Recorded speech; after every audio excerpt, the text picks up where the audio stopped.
Baiklah, Assalamualaikum warahmatullahi wabarakatuh. Perkenalkan, nama saya Muti Syafriani dengan NIM 2101085 akan mempresentasikan materi ekonomi pembangunan 2 mengenai teori perdagangan internasional dan strategi pembangunan.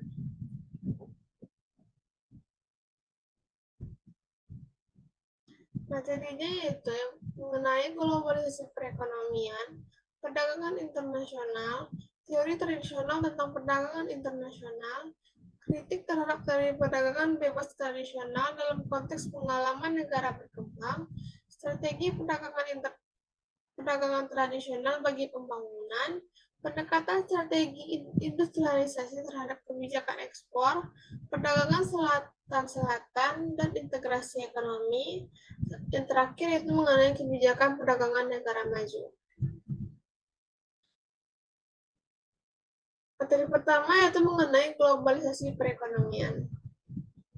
Melalui badan internasional seperti World Trade Organization atau WTO, globalisasi juga merujuk pada munculnya budaya global, di mana orang-orang mengonsumsi barang dan jasa yang serupa di berbagai negara dan menggunakan bahasa bisnis yang sama, bahasa Inggris.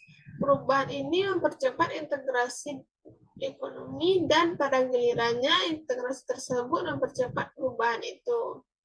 Namun dalam arti ekonomi lainnya, dalam arti ekonomi intinya, globalisasi berarti meningkatnya keterbukaan perekonomian suatu negara terhadap perkembangan internasional, aliran dana internasional, investasi asing langsung.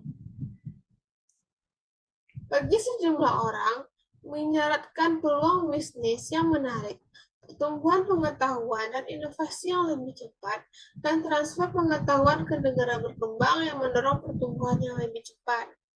Namun bagi sejumlah orang lain, globalisasi menimbulkan keprihatinan yang serius, bahwa ketimpangan dapat bertambah baik antar negara maupun di dalam negara, bahwa degradasi lingkungan akan semakin cepat, bahwa dominasi internasional dari negara kaya dapat meluas dan menjerat, dan bahwa sejumlah penduduk dan wilayah akan semakin jauh tertinggal.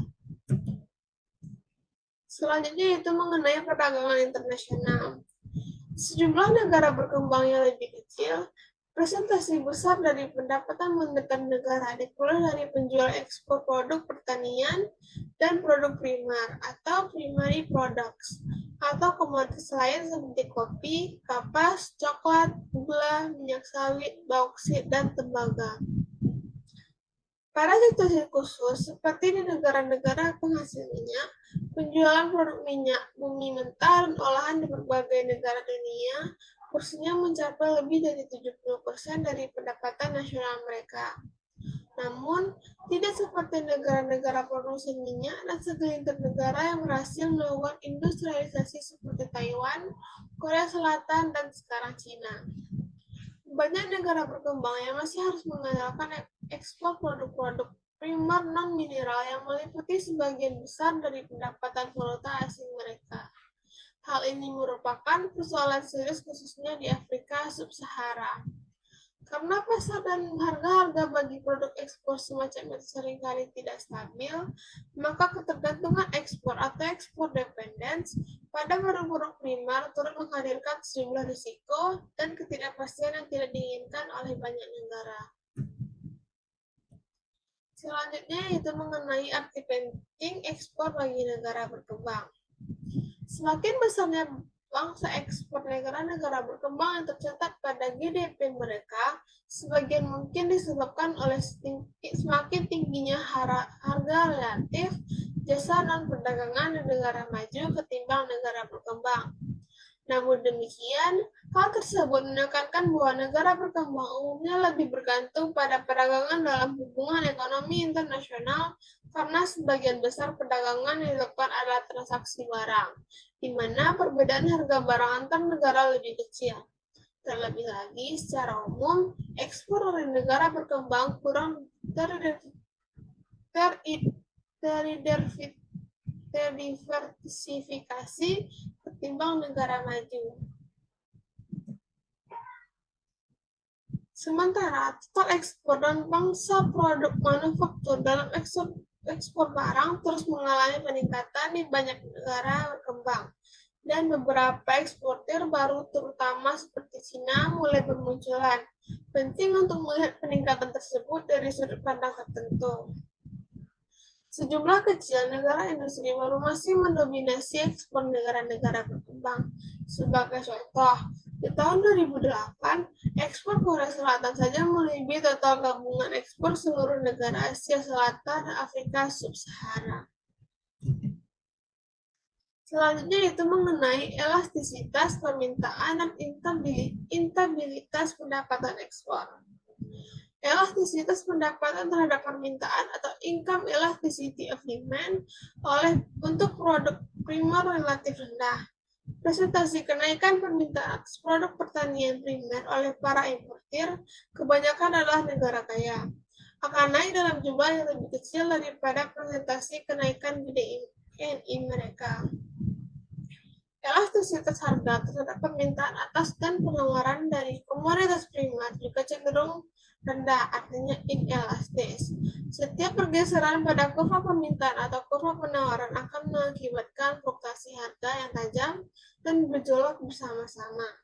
Kedua fenomena elastisitas ini menghasilkan apa yang disebut dengan instabilitas pendapatan ekspor atau export earnings instability, yang mengakibatkan tingkat pertumbuhan ekonomi yang lebih rendah dan tidak terduga. Selanjutnya yaitu nilai tukar perdagangan dan hipotesis Prebisch-Singer.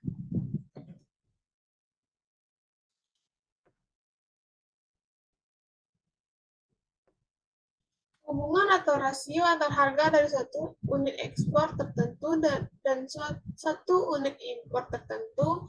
Istilah tersebut adalah nilai tukar perdagangan komoditas. Teori utama mengenai menurunnya nilai tukar perdagangan komoditas dikenal sebagai hipotesis Prebisch-Singer. Mengambil dua nama ekonom pembangunan yang mengeksplorasi dampak-dampak negatif perdagangan internasional terhadap negara-negara berkembang di tahun 1950-an. Mereka berpendapat bahwa akan selalu terdapat penurunan sekunder dalam jangka panjang dalam nilai tukar komoditas primer dan dari para eksportir akibat adanya kombinasi antara rendahnya pendapatan dan elastisitas harga terhadap permintaan. Penurunan ini akan mengakibatkan transfer pendapatan tanpa henti dari negara miskin ke negara kaya, yang hanya dapat diatasi melalui upaya proteksi industri manufaktur domestik melalui suatu proses yang dikenal sebagai substitusi impor.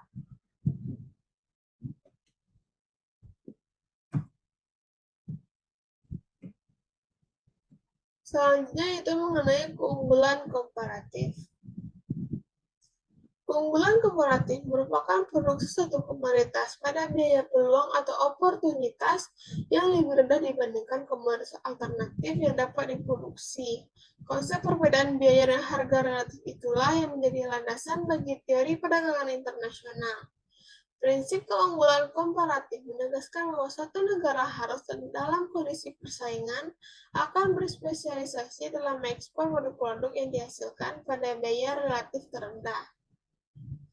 Teori keunggulan komparatif klasik mengenai perdagangan bebas merupakan model statis yang sangat didasarkan pada satu variabel faktor produksi atau biaya tenaga kerja, dengan pendekatan spesialisasi utuh untuk menunjukkan keuntungan dari perdagangan. Selanjutnya itu kritik terhadap teori perdagangan bebas tradisional dalam konteks pengalaman negara berkembang. Ada 6 asumsi dasar dalam model perdagangan neoklasik tradisional yang perlu dicermati. Yang pertama yaitu, seluruh sumber daya produktif yang ada dalam setiap negara bersifat tetap dalam hal jumlah dan konstan dalam kualitas serta diberdayakan sepenuhnya.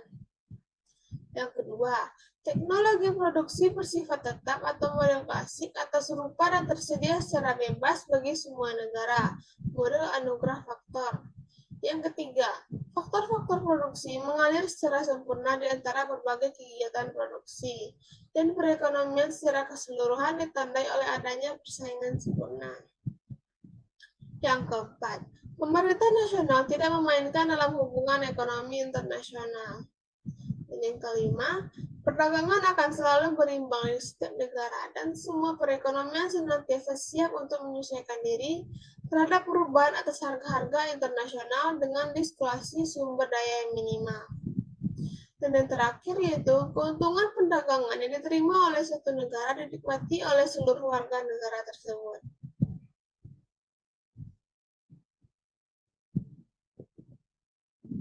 Selanjutnya, strategi perdagangan tradisional bagi pembangunan. Kebijakan pembangunan berorientasi keluar merupakan kebijakan yang mendorong ekspor, seringkali melalui pergerakan bebas modal, pekerja, perusahaan, dan pelajar, menyambut hangat perusahaan multinasional dan komunikasi yang terbuka. Kebijakan pembangunan berorientasi ke dalam merupakan kebijakan yang menekankan kemandirian negara berkembang, termasuk pengembangan teknologi domestik, pembatasan impor, dan pembatasan investasi swasta asing.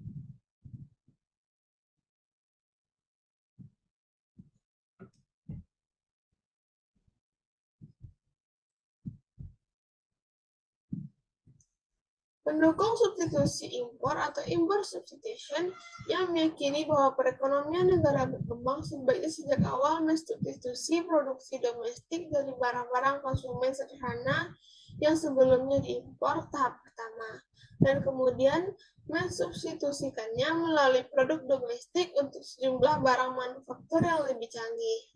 Semuanya dalam proteksi tarif tinggi dan kuota atas barang-barang impor tersebut.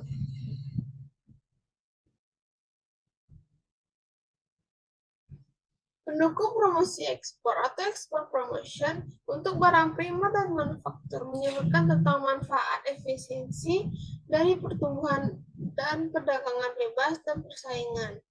Pentingnya mensubstitusi pasar dunia yang besar dari pasar domestik yang sempit, harga dan biaya yang terdistorsi akibat proteksi dan keberhasilan negara-negara berorientasi ekspor.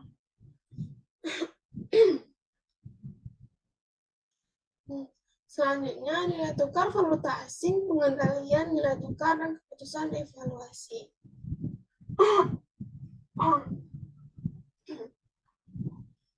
Mentransaksikan mata uang lokal untuknya ditukarkan dengan mata uang asing lainnya atau valuta asing.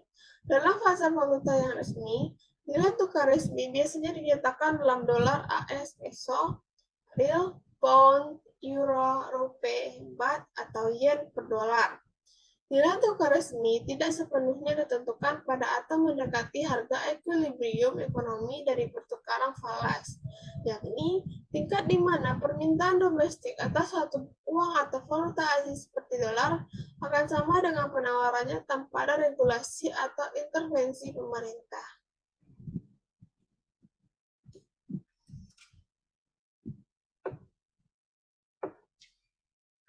Tanpa adanya intervensi dan regulasi pemerintah yang efektif dalam pelaksanaan pertukaran valuta asing oleh warganya, nilai tukar yang ditetapkan terlalu tinggi memiliki kecenderungan untuk memperparah neraca pembayaran dan beban utang luar negeri hanya karena sistem tersebut membuat harga impor murah, sementara menjadikan harga ekspor lebih mahal. Defisit pembayaran kronis yang diakibatkan oleh aktivitas transaksi berjalan ekspor dan impor mungkin dapat diringankan oleh devaluasi atau devaluation mata uang.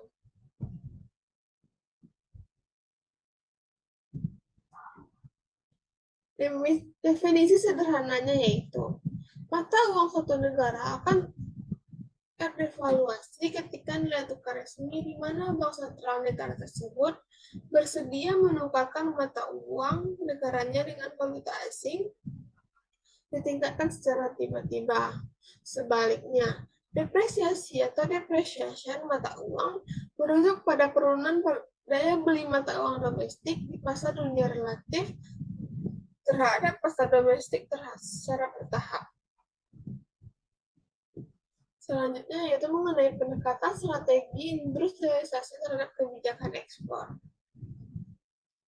Pendekatan strategi industrialisasi merupakan pandangan yang berorientasi ke arah dan keluar dan optimis mengenai pembangunan yang didorong oleh ekspor, tetapi masih memandang penting peran aktif pemerintah dalam memengaruhi jenis dan prioritas ekspor ketika satu negara ingin memproduksi lebih banyak produk canggih, sehingga memberikan nilai tambah. Pendekatan strategi industrialisasi pada awalnya merupakan studi empiris, tapi telah berkembang menjadi sebuah teori untuk menjelaskan mengapa strategi intervensionis atas ekspor dapat mempercepat pertumbuhan dan memperbaiki hasil pembangunan ketimbang pendekatan perdagangan bebas semata. Teori yang dikembangkan dalam pendekatan ini berfokus pada pengidentifikasian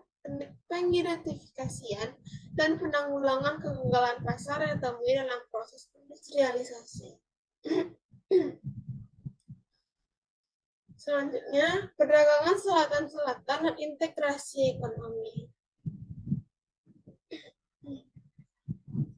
Perdagangan selatan-selatan adalah bahwa negara-negara berkembang sebaiknya melakukan lebih dari sekedar perdagangan yang lebih besar satu sama lain dan beralih pada integrasi ekonomi atau economization. Integrasi ekonomi terjadi ketika sejumlah negara dalam wilayah yang sama bergabung untuk membentuk Uni Ekonomi atau Economic Union atau blok perdagangan regional atau Regional Trading Block dengan menciptakan hambatan anti terhadap produk-produk dari negara non-anggota sembari membebaskan perdagangan antar anggota. Dalam terminologi integrasi ekonomi, negara-negara yang mengenakan tarif eksternal bersama sembari membebaskan perdagangan hanya dikatakan telah membentuk suatu wilayah pembayaran tunggal. Apabila tarif eksternal terhadap satu negara luar berbeda antar negara anggota, sementara perdagangan internasional tidak dikenai tarif apapun, negara-negara ini dikatakan telah membentuk kawasan perdagangan bebas atau free trade area. Terakhir, suatu pasar bersama atau common market memiliki sebuah sifat dari pembayaran tunggal atau tarif eksternal yang sama dan perdagangan internal bebas. Ditambah dengan pergerakan bebas tenaga kerja dan modal di antar negara-negara mitra perdagangan. Selanjutnya, kebijakan perdagangan negara-negara maju. Kebijakan ekonomi dan perdagangan negara-negara maju merupakan yang terpenting dari sudut pandang pendapatan valuta asing negara berkembang di masa depan dalam 3 bidang utama. Hambatan tarif dan non-tarif terhadap ekspor mereka, bantuan penyesuaian bagi pekerja yang mengalami pemutusan kerja di industri negara maju yang terkena imbas dari akses ekspor dan akses ekspor yang lebih bebas dari negara-negara berkembang yang padat karya dan berbiaya rendah, dan dampak umum kebijakan ekonomi domestik negara maju terhadap perekonomian negara berkembang.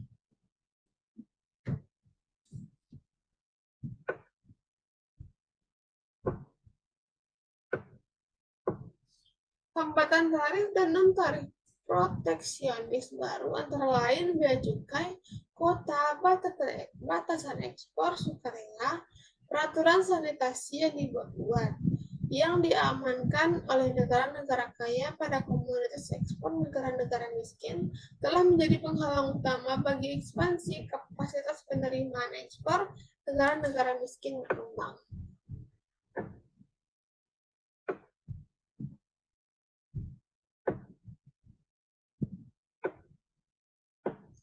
Seperti yang telah kita ulas sebelumnya, banyak atas produk pertanian dan pertanian meningkat seiring meningkatnya derajat pengolahan produk. Ini tarifnya lebih tinggi bagi produk makanan dan daripada makanan mentah, misalnya minyak kacang dibandingkan kacang tanah.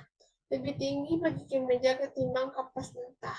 Tarif efektif yang lebih tinggi ini menghambat banyak tenaga berpendapatan rendah untuk berkembang dan mendiversifikasi industri ekspor sekunder mereka dan dengan demikian bertindak sebagai penghambat ekspansi industri mereka.